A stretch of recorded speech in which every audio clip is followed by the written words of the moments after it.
Dans cette section, on va faire en sorte que Golem puisse taper via la touche espace l'ennemi. Alors pour ce faire, on va avoir plusieurs choses à comprendre.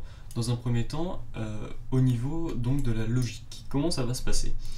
On pourrait donc se retourner les méninges des heures et des heures pour essayer de faire en sorte, au moment précis où l'animation est à tant de frames, tester une collision avec l'ennemi, etc.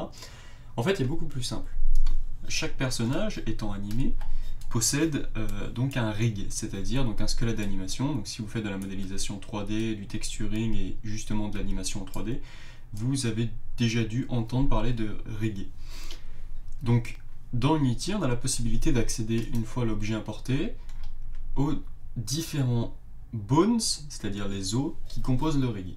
Donc si on regarde au niveau de la main, on s'aperçoit qu'on peut accéder à l'os de la main. Et par conséquent, donc cet os se déplace avec le maillage. Donc ce que l'on va faire, c'est ajouter une boîte à cet endroit, c'est-à-dire je vais les descendre dans la hiérarchie du personnage que j'ai déroulé. Donc vous remarquez que perso, donc on a BIP001 qui correspond donc à notre squelette d'animation. Moi je suis descendu jusqu'à la clavicule qui descend vers le bras au niveau du squelette, hein. Donc ça descend tout le corps comme ceci. Et j'arrive donc jusqu'à la main. Et je vais ajouter une boîte à cet endroit-là. Et c'est cette boîte qui va nous permettre de tester la collision. Alors pourquoi je l'ajoute sur l'os, me direz-vous? Eh bien tout simplement parce que cette boîte va suivre le squelette d'animation. Donc c'est aussi simple que ça. Voilà. Donc quand je lirai mon animation, eh bien cette boîte va suivre le mouvement de mon animation. Donc cette boîte, je vais l'appeler Collision Punch. Et je vais mettre le box collider en trigger. Et si je veux, je peux afficher ou non le rendu de ma boîte. Donc alors moi ce que je vais faire, c'est que pour l'instant je vais le laisser afficher pour qu'on puisse voir in-game comment ça fonctionne. Donc voilà pour ce qui est donc des préparatifs pour notre personnage. Alors ce que je vais faire maintenant, c'est retourner donc dans mon script character main script et je vais ajouter. Dans un premier temps, on va corriger quelque chose au niveau des animations, et ensuite on verra comment gérer l'animation de notre coup de poing. Alors pourquoi je dis corriger quelque chose? C'est pas une correction qui va nous rajouter des fonctions, c'est une correction qui va nous aider à améliorer les performances de notre jeu. Pour l'instant, jusqu'à présent, les animations, on a simplement déclenché l'animation en déroulant la hiérarchie avec character content. Je sais pas si vous vous souvenez. Le problème, c'est que là, il faut qu'à chaque fois, on retourne dans la hiérarchie. Alors que si on stockait qu'une seule fois toutes les animations dans une variable, on pourrait y accéder beaucoup plus rapidement. Donc je vais déclarer une nouvelle variable publique de type animation. Et quand je retourne dans mon script, qui se trouve être sur Golem, vous remarquez que j'ai anime la variable qui est venue se placer ici. Et ça attend une animation. Donc nous, si on lui passe tout notre personnage, eh bien, ce qu'il va récupérer, c'est uniquement les animations dans ce personnage. Donc, via la variable anime, maintenant, je peux récupérer eh bien, chacune des animations. Donc, par conséquent, là où j'ai des animations, je peux remplacer tout simplement par anime, au lieu d'aller accéder directement à l'intérieur de mon caractère content. Comme ceci. Voilà. Donc, du coup, je peux supprimer le caractère content, à moins qu'en son surveilleur. Donc là, je fais une simple recherche. Une recherche, c'est pomme F ou CTRL F sur Windows. Voilà, il faut vérifier toujours qu'on ne s'en sert pas ailleurs. Donc character content. Donc, vous remarquez qu'on s'en sert que pour déclarer la variable. Donc on peut supprimer. Donc je teste, je sauvegarde, je vérifie que j'ai pas d'erreur. Voilà. Donc vous remarquez que la compilation s'effectue en bas, ici à droite. Et donc là, j'ai exactement la même chose quand je teste mon jeu. Et vous remarquez que cette boîte suit bien l'animation. Donc c'est grâce à elle qu'on va pouvoir tester les collisions entre le personnage et l'ennemi. Donc dans MonoDevelop, ce que l'on va faire, c'est maintenant déclarer une nouvelle variable qu'on va mettre publique qui s'appelle isHitting. Est-ce que on tape? Je la mets de type boolean parce que c'est soit on tape, soit on ne tape pas. Et ce que je vais faire, c'est donc descendre par exemple ici et venir tester le coup de poing. Donc pour tester le coup de poing, je vais tout simplement dans un premier temps dire que je veux récupérer la touche espace, donc getKey keycode.space. Et dans ce cas-là, ce que je vais faire, c'est dire que isEating est égal à true. Ensuite, je vais déclarer une nouvelle condition qui va attendre la fin de l'animation punch. Donc, ce que l'on va faire, c'est, dans un premier temps, lancer, quand on appuie sur espace, l'animation punch, qui se trouve donc dans anime, qui, je le rappelle, se trouve à l'intérieur de perso, etc. Et ce que je vais faire, c'est je vais dire, donc, dans ma deuxième condition, si l'animation, et là je peux récupérer via un tableau, pourquoi? Parce que l'ensemble des animations, si vous vous souvenez bien, est stocké. Alors je peux y aller directement dans le visuel ici, sur Golem. Vous remarquez que toutes les animations ici sont stockées comme dans un tableau. Eh bien, on peut accéder aux différentes animations via leur nom, comme si on accédait à un tableau. C'est pour ça que je mets les crochets. Et là, je vais accéder à l'animation punch et je vais voir si elle est enabled, c'est-à-dire est-ce qu'elle est activée. Est-ce que cette animation est activée? Si elle est activée, alors il y a l'animation qui va se lancer. Mais si je veux faire dans ma condition attendre la fin de l'animation, il va falloir que je mette un point d'exclamation devant pour dire si elle n'est pas activée, ça veut dire que on ne tape plus, donc que isEating égale false. Je vais aussi mettre dans la condition idle, ici, bon pour l'instant je vais faire un test, mais normalement, donc, voilà, si j'appuie sur espace, il n'y a rien qui se passe, je peux toujours me déplacer, mais c'est parce que on est en permanence à cet endroit là, dans le idle normalement. Donc je vais rajouter un else if ici, if isEating égale false, donc je mets le point d'exclamation devant. Je vais retester. Quand j'appuie sur espace, j'ai bien mon coup qui se lance et je reviens ensuite sur l'animation. Donc là, le crossfade ne fonctionne pas très bien, c'est à mon avis dû aux animations. Donc remarquez aussi là, j'aurais pu vous montrer le tableau ici. Donc si on retourne sur Golem, on voit que quand j'appuie sur espace, la case isEating est cochée, et quand je relâche, enfin quand l'animation est terminée plutôt, la case revient à false. Donc maintenant ce que l'on va pouvoir tester, c'est comme on a l'animation avec notre boîte, si on regarde de très près, donc ce que je vais faire, voilà, je vais me focaliser sur le personnage, me tourner face à l'ennemi, on va aller directement dans le combat, je vais sélectionner mon ennemi, et si j'appuie sur espace, vous remarquez que là on n'est pas assez près de l'ennemi, là on est assez près, et vous remarquez que la boîte rentre bien dans le collider. De l'ennemi, bien sûr. Donc c'est tout à notre avantage, puisque on va pouvoir, via cette boîte, lui attacher un script et tester la collision. Donc on va dans un premier temps créer un nouveau script, qu'on va appeler enemy damage, qu'on va attacher à cette boîte. Alors il faut bien vérifier que le script s'est attaché bien sur cette boîte. Voilà. Donc ce que l'on va faire maintenant, c'est dans ce script, on va pouvoir tester si elle est en collision avec un autre objet. Comme elle est trigger, il va falloir tester via la fonction onTriggerEnter. Donc notez aussi que l'ennemi ici possède un collider, ce qui est donc qui fait partie en fait du caractère contrôleur, mais c'est pas visible pour l'utilisateur. Donc ici la fonction qu'on va utiliser, donc je vais enlever le pragmastrict ici. La fonction c'est onTriggerEnter. Je vais lui passer une variable hit de type collision, de type collider, pardon. Et donc là je vais pouvoir tester déjà s'il y a une collision. Donc debug.log, je vais mettre hit comme ceci. Donc là ça me met déjà hit parce que normalement on est déjà dans le collider de notre personnage. En fait cette boîte teste pour l'instant aussi le collider avec ça, enfin la boîte pardon qu'on attache à la main teste aussi via le collider de notre personnage. C'est pour ça qu'on a marqué un hit. Mais si je m'approche de l'ennemi, vous remarquez que de nouveaux hits apparaissent dans la liste.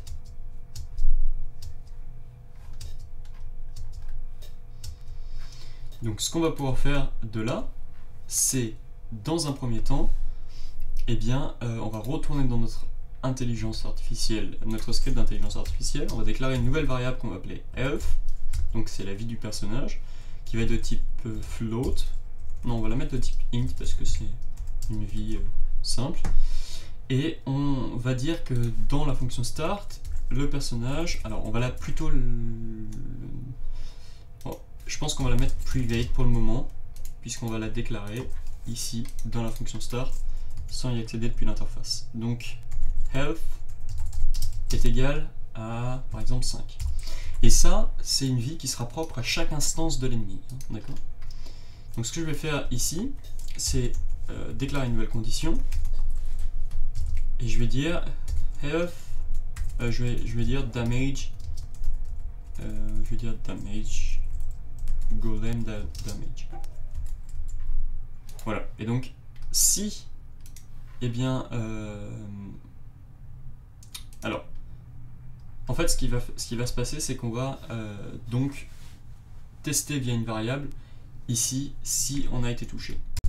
Donc dans un premier temps, avant de tester le fait qu'on n'ait plus de vie, parce que c'est ce que je voulais faire, je vais déclarer une nouvelle fonction que je vais appeler aussi golem damage, enfin que je vais déclarer ici golem damage, enfin commenter pardon, golem damage, et que je vais appeler get it. Donc on a pris un coup.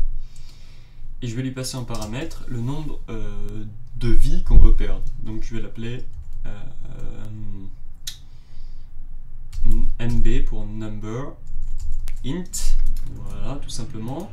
Et là je vais dire get it, je vais dire health ici minus, donc moins est égal à non. C'est-à-dire qu'on va décrémenter à chaque fois de ce que l'on va passer en paramètre dans cette fonction health. Donc le truc c'est qu'on ne peut pas accéder à cette fonction ailleurs, on est obligé de passer par notre script. Seulement on pourrait dire je vais la mettre statique. Ok, je la mets statique, mais imaginez que maintenant j'ai deux objets sur la scène de type ennemi. À quelle fonction se réfère notre ennemi, notre personnage. Donc il va falloir que d'abord il récupère via l'objet qu'il a touché et qui lui envoie un message. Alors l'envoi d'un message, c'est exactement comme ce qui se passe entre le moteur et la fonction start, le moteur et la fonction update par exemple aussi. Eh bien c'est un message qui va être envoyé, cette fois-ci depuis enemy damage, depuis le script enemy damage qui est attaché au point. Il va envoyer un message et il va dire, il va appeler la fonction getIt de l'objet touché. Donc concrètement, déjà, il faut que qu'on vérifie qu'on ait un tag ici. Alors, bon, j'ai oublié de mettre un N, donc je vais retourner là. Voilà, le tag enemy avec deux N. Je reviens dans MonoDevelop. Et ici, dans enemy damage, je vais dire si l'objet qu'on a touché, donc it.transform, oui, on va y accéder par le transform.tag est égal à enemy. Donc ça veut dire que si on touche un ennemi, eh bien je vais dire à l'intérieur que je vais pouvoir, donc dans un premier temps,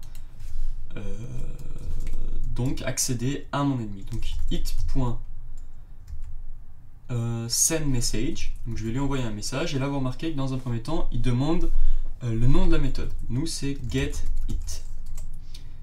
Dans un deuxième temps, c'est value as object. Donc value as object. Donc là, c'est en l'occurrence le paramètre que l'on veut passer, c'est-à-dire combien on veut faire baisser la vie. Donc on va tester déjà en affichant un debug log ici de la vie. Donc avant, il va falloir que je commente ici ce if pour pas que ça me plante. Voilà. Et dans l'update, constamment, je vais faire un debug.log de health. Voilà. 5 vies, il a pour l'instant l'ennemi. Je me rapproche de lui, je le tape, et il a toujours 5 vies. Alors, je pense qu'il va falloir que l'on rajoute sur la main un rigid body sans gravité et de type aSkinematic. Donc je vais faire un test. Non, ça n'a pas fonctionné. C'est qu'il n'arrive pas à atteindre la méthode ici, function getIt. Alors là, c'est assez étrange. Donc je pense que il va y avoir un problème, pas du côté du code. Ah voilà. Donc si on regarde enemy, ici, il n'est pas tagué. Donc il peut pas, notre script enemy damage ne peut jamais aller chercher la fonction, chercher donc l'objet ennemi qui a un objet pardon qui a un tag ennemi puisqu'il n'existe pas. Donc là, si on teste à nouveau, ça devrait fonctionner normalement. Donc je me rapproche de mon ennemi et vous voyez que la vie diminue en bas. Maintenant, il va falloir lancer l'animation une fois que notre ennemi n'a plus de vie ou a une vie était inférieure à 0. Donc c'est pour ça que j'avais préparé une condition ici. Je vais dire if else disons inférieur ou égal à 0. On ne sait jamais ce qui peut arriver. Des fois avec deux coups qui sont envoyés directement, il est inférieur à 0 et pas égal à 0. Donc c'est toujours mieux de tester inférieur ou égal à 0. Et bien dans ce cas-là, on va lancer une animation. Alors je vous propose pour l'ennemi de faire pareil par rapport aux animations, donc sans accéder directement au squelette, parce que ça prend énormément de mémoire. Donc ce que l'on va faire, c'est déclarer une nouvelle variable privée qu'on va appeler aussi anim, qui sera de type animation. Et donc anim, ici je vais le remplacer à chaque fois, voilà, avant le crossfade, hein, comme ceci. Là aussi, je vais le remplacer avant le crossfade. Alors, je crois qu'on a juste deux animations hein, pour le moment. Et bien sûr, n'oubliez surtout pas dans Enemy, ici, d'aller renseigner l'animation. Enfin, du moins, l'objet qui possède toutes les animations. Hein. Si je lance le jeu, voilà, ça fonctionne normalement aussi. L'ennemi est animé. Hein. Donc, on va retourner dans MonoDevelop. Et donc, au niveau donc, du test, ici, je vais utiliser une fonction... un mot-clé, donc le mot-clé return, ici, non pas pour retourner quelque chose d'une fonction, mais pour dire que l'on arrête à partir de là toute l'exécution du script. C'est-à-dire que, en quelque sorte, ici, ça va bloquer le script et tout ce qui va s'effectuer après ne va pas être bon. C'est pour ça que j'ai positionné la condition au-dessus. Donc j'explique, en quelque sorte, s'il n'y a plus de vie, on n'exécute plus tout ce qui se trouve après. C'est-à-dire que le personnage ne se déplace plus, il n'y a plus les animations, etc. Et là, ce qu'on va faire, c'est qu'on va aller un peu modifier au niveau des animations de Skeleton Dark, mais directement dans notre projet. Donc on va aller chercher notre ennemi, donc qui se trouve être prefab select, qui se trouve être ici. Donc je peux cliquer sur select directement dans l'inspecteur. Et donc au niveau de Skeleton Dark, c'est pas exactement là. Il va falloir aller récupérer les animations, mais pas celle-ci, voilà. Les sélectionner comme ceci, directement, et aller récupérer le vrai préfab avec le petit fichier à côté. Donc là, on se retrouve avec ce genre d'interface dans l'inspecteur. Et au niveau donc de die, bon, je l'avais déjà paramétré, mais normalement, sur ce modèle, vous étiez par défaut, vous étiez comme ceci. Alors, ce qu'il faut faire, c'est cliquer sur... ici, Clamp Forever. Pourquoi? Parce qu'une fois que l'animation sera terminée du personnage en train de mourir, eh bien, ça restera à ce stade, c'est-à-dire que ça restera à la dernière frame d'animé. On n'aura plus, l'ennemi sera par terre, point final. C'est-à-dire qu'il ne pourra pas, ça relancera pas l'animation, il n'y aura aucun problème par rapport à ça. Donc je clique sur Apply pour appliquer les modifications, et dans AI, ici, ce que je vais faire, c'est accéder à l'animation. Donc via un crossfade comme d'habitude. Je peux même directement copier par exemple cette ligne. Hein. Voilà, alors on n'a peut-être pas besoin du global.deltaTime ici. Je sais pas pourquoi je l'ai mis.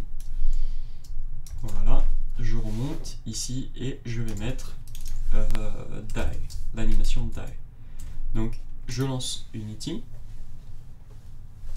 Remarquez que mon personnage pour l'instant ne m'a pas encore vu. On va aller le chercher. Voilà, il m'a vu. Je vais lui taper dessus, il est à 4, il est à 2, il est à 1.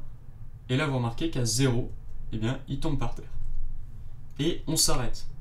C'est-à-dire que l'animation s'arrête, il ne nous suit plus grâce au return, mais il est complètement parti. D'accord? Donc ça, c'est une notion assez importante.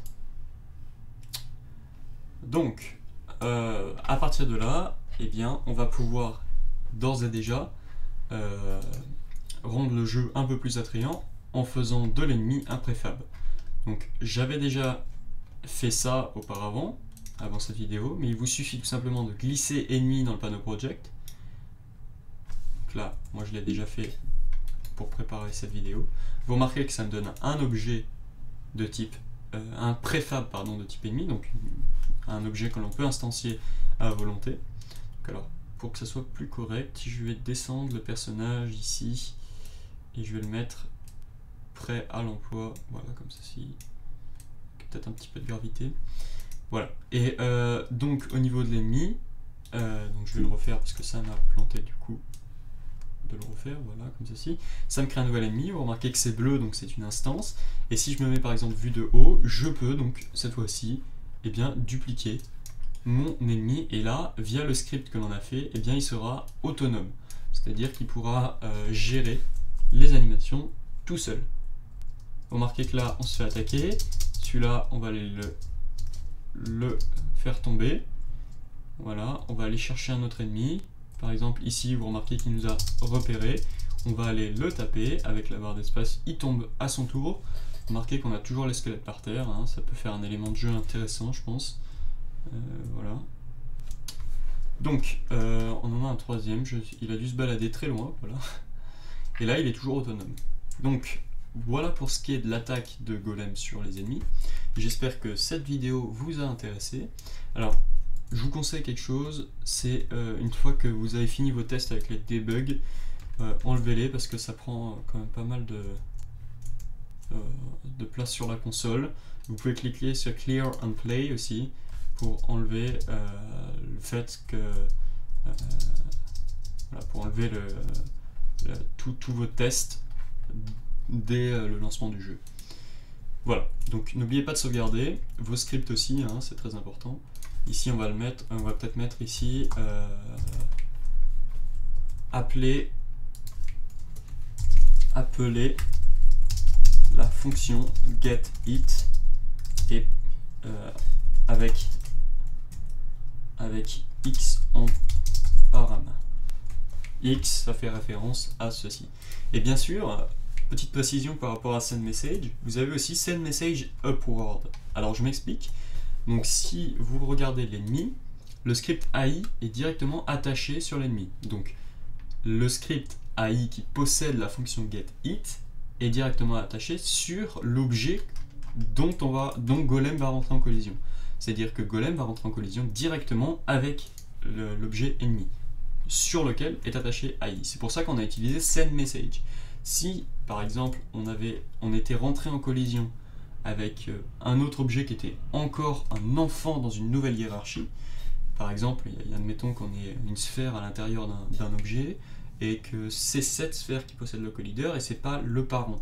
Et bien là, si le script était attaché sur le parent, c'est-à-dire l'objet qui ne possède pas le collider, eh bien on aurait dû utiliser la fonction sendMessageUpward qui donc permet d'aller rechercher une fonction dans tous les parents par rapport à l'objet sur lequel on veut envoyer le message.